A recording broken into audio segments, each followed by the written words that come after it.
এই কাহিনীটোৰ লগত সমাজৰ কোনো বাস্তৱিকতাৰ সম্পৰ্ক নাই। আমি কোনো ধৰণৰ ভূত প্ৰেতৰ দৰে অন্ধবিশ্বাস বঢ়াব বিচৰা নাই। আপোনালোকৰ মনোৰঞ্জনৰ বাবে ভিডিঅ'টো বনাইছোঁ, গতিকে প্লিজ বহুদিন আগৰ ঘটনা।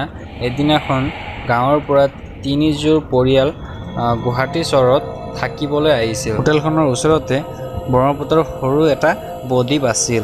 মুকেশ, তুমি গম পোৱানে এইটো বদ্বীপটোত ভূত আছে বুলি শুনি পাইছোঁ, তুমি জানানে? হেৰি, তুমি এনেই ভয় খাই আছা। ভূত প্ৰেত নামৰ একো বস্তুৱেই নাই, তুমি ভয় খাব নালাগে। আৰু মই আছোঁ নহয় জাষ্ট চিল। নেপালী দাজুৱে নিজৰ ৰুমত মনীষা, মইতো আহি গ'লোঁ এই হোটেলখনত, কিন্তু এতিয়ালৈকে ফুৰিব যোৱা নাই যে ভাল লগা নাই। যাম নহয়, এনজয় কৰিবতো আহিছোঁ। ঘৰত থাকিলে আপুনি খালি অফিচ আৰু কাম, আৰু একোৱেই নাই আপোনাৰ। তৃতীয় পৰিয়ালটো বঙালী থাকে, যাৰ নাম থাকে মনোজ আৰু মঞ্জলিকা। পাছত চবে নদীৰ কাষলৈ ওলাই যায় আৰু তিনিওজনৰে স্বামী ব্ৰহ্মপুত্ৰ নদীত নতুন পাই সাঁতুৰিব ধৰে। তিনিওজনৰে পত্নী নিজৰ মাজত কথা পাতিব ধৰে। ভণ্টি, চোৱাচোন, এই ইমান ডাঙৰ হোটেলখনত আৰু ইমান ডাঙৰ বদ্বীপখনত আমি তিনিজন ফেমিলিৰ বাহিৰে কোনো আৰু নাই। আৰু মই শুনিছিলোঁ শৰাইঘাট দলঙৰ ওচৰতে শুনি পাইছিলোঁ মই যে এই বদ্বীপখন ভূতীয়া হয়, ইয়াত ভূত আছে বুলি। মঞ্জলিকা, চোৱাচোন, এইটো কি আহি আছে? আমি নিজৰ গিৰিয়েকহঁতক ক'ব লাগিব। চোৱাচোন, ইমান ডাঙৰ।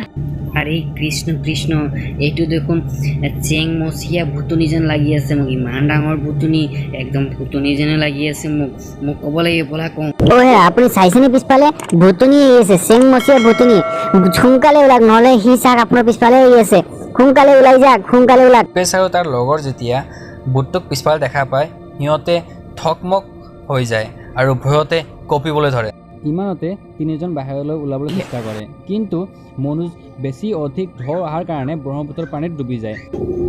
মুকেশ সাঁতুৰিখিনি নাৱত উঠি যায় আৰু ৰঞ্জিতে সাঁতুৰিখিনি কোনোমতে বাহিৰলৈ ওলাই আহে। উৰি বাবা, এইটা আমাৰে কি হয়ে গেল? আমাৰ ছাড়ে দাও, উৰি বাবা, কি হয়েছে আমাৰে? চেংমচীয়া ভুতুনিটো মনোজৰ গুৱাহাটী নামানিখিনি সি ভাঙি চিঙি তাক খাই পেলায়।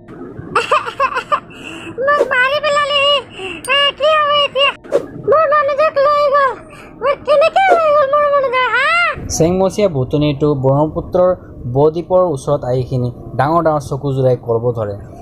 তহঁতে ইয়াত কিয় আহিছ? ইয়াত অহাৰ আগতে তহঁতে ভাবা নাছিলি নেকি? তহঁতে ইয়াত আহিছ, তাৰ কাৰণে মই তাক মাৰিছো। যদি তই ইয়াৰ পৰা যাব বিচাৰ আৰু বাচিব বিচাৰ, তেনেহ'লে এইটো ব্ৰহ্মপুত্ৰ এৰিব লাগিব। বুজি পাইছ তহঁতে?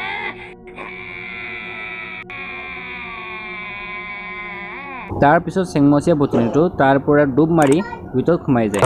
ৰঞ্জিত, চাইছেনে আপুনি কেনেকৈ মুকেশ উঠিছিল, কিন্তু এতিয়া জাহাজখনো নাই আৰু সিও দেখা পোৱা নাই মই। ভণ্টি, তুমি চিন্তা নকৰা, সি য'তে নাথাকক সি ভালেই আছে চাগে। মুকেশৰ একো হোৱা নাই, তুমি চিন্তা নকৰা। আনফালে মুকেশে যোনখন জাহাজত উঠিছিল, সেই জাহাজখন বৈ বৈ বহুত দূৰলৈ গুচি গৈছিল, য'ত সি জাহাজখনক ট্ৰাই কৰি আছিল ষ্টাৰ্ট কৰিবৰ কাৰণে, কিন্তু ষ্টাৰ্ট হোৱা নাছিল। ইমানতে মুকেশৰ ফোন বাজিবলৈ ধৰে। হেল্ল' মনীষা, মনীষা।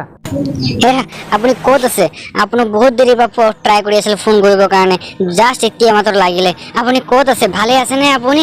কওক না আপুনি। মনীষা, তুমি চিন্তা নকৰা, মই মানে সাঁতুৰি এটা জাহাজখনত উঠি গৈছিলোঁ। জাহাজখন নদীৰ সোঁতত বহুত দূৰ গুচি গৈছিল আৰু মই ওলাই আহি আছোঁ। তুমি কিনাৰতে থাকা, মই আহি আছোঁ। আমি নদীৰ কাষতে আছোঁ, আমি ব্ৰহ্মপুত্ৰ বদ্বীপৰ ছাইডতে আছোঁ, আপুনি আহি যাওক। খন্তেক পাছতে মনীষাই দেখা পায় যে মুকেশে জাহাজ এখন লৈ দূৰৰ পৰা আহি আছে তেওঁলোকৰ ফালে।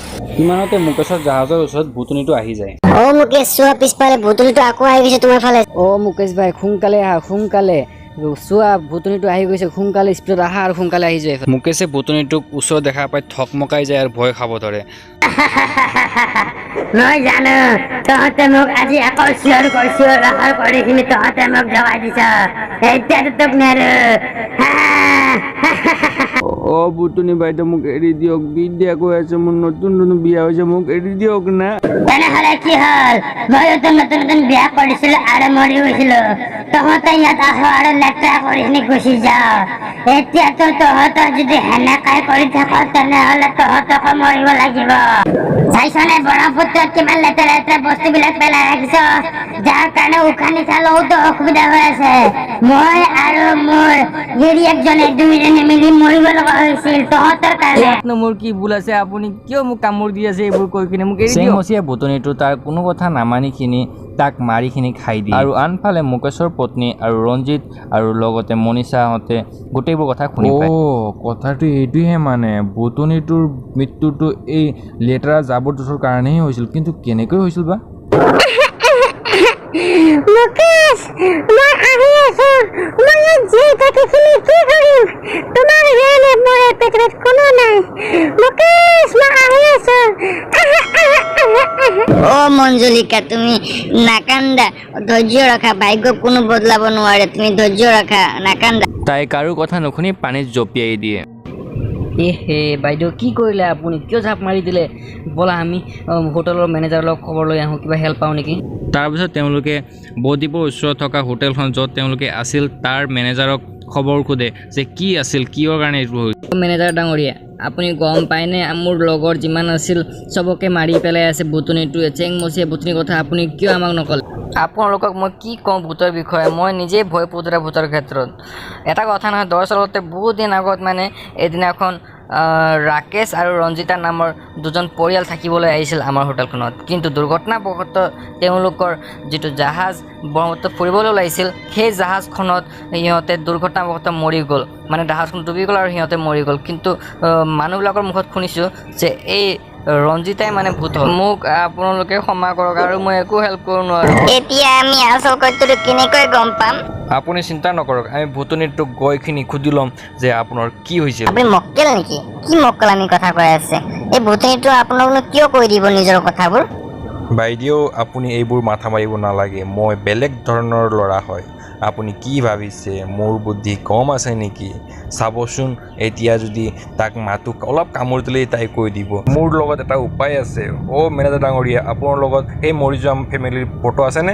হয়, এইটো আছে। তেওঁলোকৰ মৰি যোৱাৰ পিছত তেওঁলোকৰ যিটো বস্তু বাহিনী আছিল তাতে পালোঁ এইটো। Thanks god.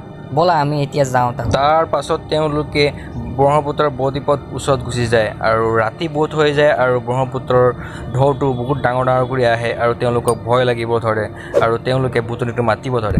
চেংমচিয়া বুটনি, আপুনি ক'ত আছে? ক'ত বুটনি বাইদেউ? বুটনিয়ে ৰঞ্জিতৰ চাউণ্ড শুনিখিনি বৰ খঙাই যায় আৰু ক'বলৈ ধৰে, কোন হয় যোনে মোক মাতি আছে ইমান ডাঙৰ ডাঙৰকে চিঞৰি শুনি? সোনকালে ওচৰত আহত হয়। ইমানতে ৰঞ্জিত আৰু ৰঞ্জিতৰ ৱাইফ নিজৰ মাজতে কথা পাতি থাকে আৰু সেই সময়তে বুটনিটো তাত প্ৰকট হয়। যিয়ে নহওক, তহঁতে কিন্তু ইয়াৰ পৰা বাচি কিনে যাব নোৱাৰ। আকৌ তহঁতে ব্ৰহ্মপুত্ৰৰ ভিতৰত লেতেৰা কৰিব আহিছ। বুটনি বাইদেউ, এইটো চাওকচোন, এইটো আপুনিয়ে আছে নহয় জানো? আপুনি আৰু আপোনাৰ স্বামীৰ ফটো এইটো চাওকচোন। চেংমচিয়া বুটনিটো ফটোটো চাইখিনি বৰ আনন্দিত হয় আৰু ভালদৰে ফটোটো চায়ে থাকে। এইটো মোৰ স্বামী হয়, ইয়াক মই বহুত ভাল পাই আছিলো। আপোনালোক এই ফটোখনত বৰ ভাল দেখা পাই আছে আৰু আপোনালোকৰ ফটো ইয়াত বৰ ভাল লাগিছে ৰঞ্জিতা বাইদেউ। মইতো আপোনাক সহায় কৰিব বিচাৰিছোঁ, কিন্তু আপুনি যে ইয়াত অহা যিকোনো মানুহ কিয় মাৰি থাকে? কি কৈছা তুমি ৰঞ্জিতা? তুমি মোক নামৰ লগত মাতিছা? নিশ্চয় তুমি ভাল মানুহ হয় আৰু তুমি মোৰ ফটো লৈছা। এইটো মোৰ আৰু মোৰ স্বামীৰ ফটো হয়। মই ফেচবুকত আপলোড কৰি মাত্ৰ 5টা লাইক পাইছিলো। কিন্তু বুটনি বাইদেউ, আপুনি কিয় মাৰি থাকে মানুহবোৰক? মই চবকে মাৰি দিম, কাৰণ মই আৰু মোৰ স্বামী এদিন ব্ৰহ্মপুত্ৰৰ মাজত ফুৰিব কাৰণে আহিছিলো, নাৱৰ মাজত। কিন্তু সিদিনা মোৰ নাৱৰ তলত কোনোবা এজনে জাল পেলাই কিনি আমাৰ নাওটো বন্ধ কৰি দিছিল, যাৰ কাৰণে আমাৰ নাওটো ডুবি গ'ল আৰু আমি দুজনে মৃত্যু হৈ গৈছিল। সেইকাৰণে সেইদিনাৰ পৰা মই প্ৰতিশ্ৰুতি লৈছো যে যিকোনো মানুহ এই ব্ৰহ্মপুত্ৰৰ ভিতৰত লেতেৰা কৰিব তাক মই মাৰি পেলাম। আৰু মই সিদিনা চেং মাছৰ ভিতৰত মোৰ আত্মা প্ৰৱেশ কৰিলে। এইটো কথা নেকি? ময়োতো নতুন নতুন বিয়া কৰি আহিছোঁ ইয়াত ফুৰিবৰ কাৰণে হোটেলখনত, আৰু এই ব্ৰহ্মপুত্ৰখনত যদি কোনোবা লেতেৰা কৰে তো মই আছোঁ নহয় বাইদেউ, আৰু লগতে জল বিভাগ আছেই নহয়, জল পৰিবহণ বিভাগকো লগাই দিম যাতে ইয়াত কোনোৱে মানে লেতেৰা কৰিব নোৱাৰে, প্ৰদূষণ কোনো ধৰণৰ হ'বই নোৱাৰে, আৰু যোনে প্ৰদূষণ কৰিব তাৰ ওপৰত ডাঙৰ ডাঙৰ শাস্তি হ'ব। ইমানতে মঞ্জুলিকাই নদীখনৰ পৰা ওলাই আহে আৰু মনিষাই তাক সান্তনা প্ৰকাশ কৰিবলৈ তাক সহানুভূতি দিয়ে যে তুমি চিন্তা নকৰা, যি হৈছে কপালত লিখা আছিল এইবোৰ পাহৰি যোৱা। ঠিক আছে, মই তোমাৰ ওপৰত বিশ্বাস কৰি কিনে মই আজি ইয়াৰ পৰা গৈ থাকো আৰু তুমি তোমাৰ ভৰসাৰ ওপৰত অলপ নিয়ন্ত্ৰণ বনাই ৰাখিবা। মই গৈ আছো। তাৰ পাছত বুটনিটো চেং মাছৰ শৰীৰটো এৰি তাৰ পৰা গুচি যায় আৰু মুক্তি পায়। গতিকে বন্ধুসকল, আপোনালোকে মনত ৰাখিব সদায় যে জল প্ৰদূষণ একদম ৰোধ কৰক, যাতে আমাৰ জীৱনৰ শৈলীটো আগবাঢ়ি যাওক।